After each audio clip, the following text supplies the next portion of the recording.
क्या करना चाहिए, क्या कैसा कलेजा इनका कठोर हो जाता है, जीवों को कैसे त्रास देते हैं, कैसे कष्ट देते हैं, सिर्फ अपनी रसेंद्रियों पेट भरने के लिए दुर्गति का पक्का रास्ता तय करते हैं। ये जो मांस मछली ये सब जीव जंतुओं को भून कर उबाल कर काट कर खाते हैं, इनकी बड़ी दुर्गति होगी। जो मदिरा पीते हैं उनमें व्यभिचार दोष आ जाता है, क्रोध बढ़ जाता है, हिंसा करने में कोई उनको संकोच नहीं होता, बहुत बुद्धि भ्रष्ट कर देती है। इसलिए मदिरापान से बचे। अगर पापाचरण से बचना है तो पहले गंदा आहार गंदा पेय इसको रोके। जहां आपकी बुद्धि शुद्ध हुई तो वो आपको गलत मार्ग में जाने से बचा लेगी। अपवित्र बुद्धि सदैव गलत मार्ग की ही प्रेरणा करती रहती है। जहां गलत मार्ग की प्रेरणा करने वाली कुमति होती है वहां विपत्ति, दुख, चिंता, शोक, डिप्रेशन ये सब भरा रहता है। जहां कुमति होती है वहां यही सब होता है, और कुमति का विस्तार हो रहा है, कलयुग है।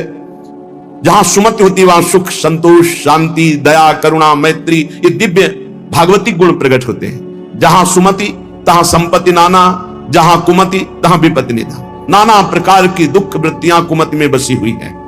इसलिए भाई पहले तो अपने मन को यह समझा लो कि आज ही मरा, पता नहीं कब शरीर छूट जाए। और आज से नियम लो कि जैसे मरने वाला सोचता है अब तो मरना ही है तो पाप क्यों करें, भगवान का भजन करेंगे।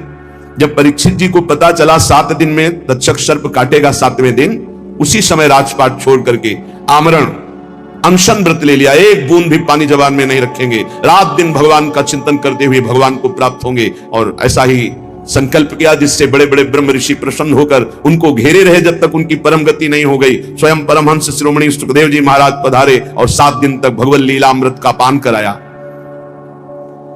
मेरी बात मान लो, आज ये समझ लो कि तुम्हारा अंतिम समय हो गया। अब आज नियम लो कि अंतिम समय में जैसे कोई पाप नहीं करता, बोले अंतिम समय है, अमुक दान करवा दो, अमुक सत्कर्म करा दो, गंगा जल पिला दो, बस ऐसे ही तुम जियो। पता नहीं कौन सा पल अंतिम समय, हर समय नाम जप करो, हर समय पुण्य भावना रखो, दूसरों को सुख पहुंचाओ, पवित्र रहो, भगवत प्राप्त हो जाओगे।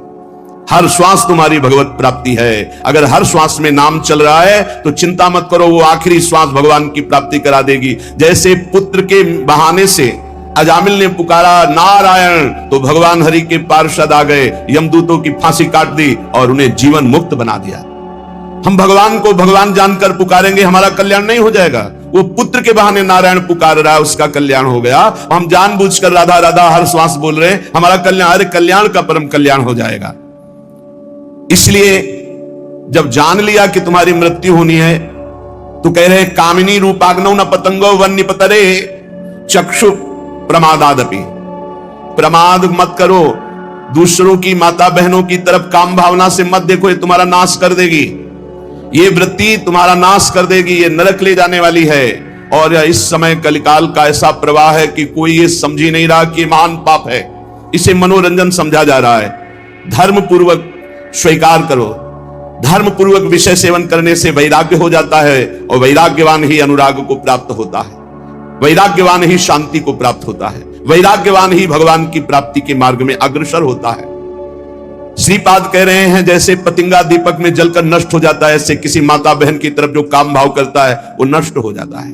पतंगे की तरह क्यों नष्ट हो रहे हो? अद्यस्वा ना पतिष्यतो शिव पुषा पोषाय दोषा करे। तुम्हारा शरीर आज नहीं तो कल नष्ट ही हो जाएगा, तो पापाचरण क्यों कर रहे हो? धर्म पूर्वक क्यों नहीं जीते? कुर्याह संगम भंग वास नियमो वृंदावने गृह्यताम। जो नियम लेते हो उसी को भंग कर देते हो, नष्ट कर देते हो। आज से ये नहीं करूंगा, फिर 4 दिन बाद कर बैठते हो कुसंग। आज से ये नियम लेता हूं, संकल्प लेता हूं। कोई बिरला निर्वाह कर पाता है। कुछ सत्संकल्प लिए जाते हैं तभी जीवन प्रकाशमान होता है। जीवन में कभी मदिरा नहीं पीऊंगा, परिस्त्री गमन नहीं करूंगा, जुआ नहीं खेलूंगा, मांस नहीं खाऊंगा, बड़े बूढ़ों की सेवा करूंगा, अवसर बन जाए तो दूसरे के लिए अपने प्राण भी न्यौछावर कर दूंगा। ये सतमार्ग के पथिक के दृढ़ नियम होने चाहिए, चाहे गृहस्थ हो चाहे विरक्त हो। अगर नियम नहीं है तो प्रेम की प्राप्ति नहीं हो सकती। जब विरक्त होकर चित्तवृत्ति प्रभु में नहीं लगाई जाती तो फिर बहुत गंदे गंदे आचरण आ जाते हैं। व्यसन करना, नशे की उसमें रहना, अरे भगवान नाम से बढ़कर कोई नशा है? चित्तवृत्ति को परमानंद स्वरूप प्रभु में नहीं जोड़ा तो तुम्हें विश्राम मिल जाएगा केवल कपड़ा बदलने से, स्थान बदलने से। मन नहीं बदला, उद्देश्य नहीं बदला तो फिर क्या बदल दिया? श्रीपाद कह रहे हैं जब शरीर नष्ट ही हो जाएगा तो क्यों पापाचरण करते हो? बहुत विचित्र दशा है संसार की। यह सत्संग केवल भगवत प्राप्ति के लिए होता है।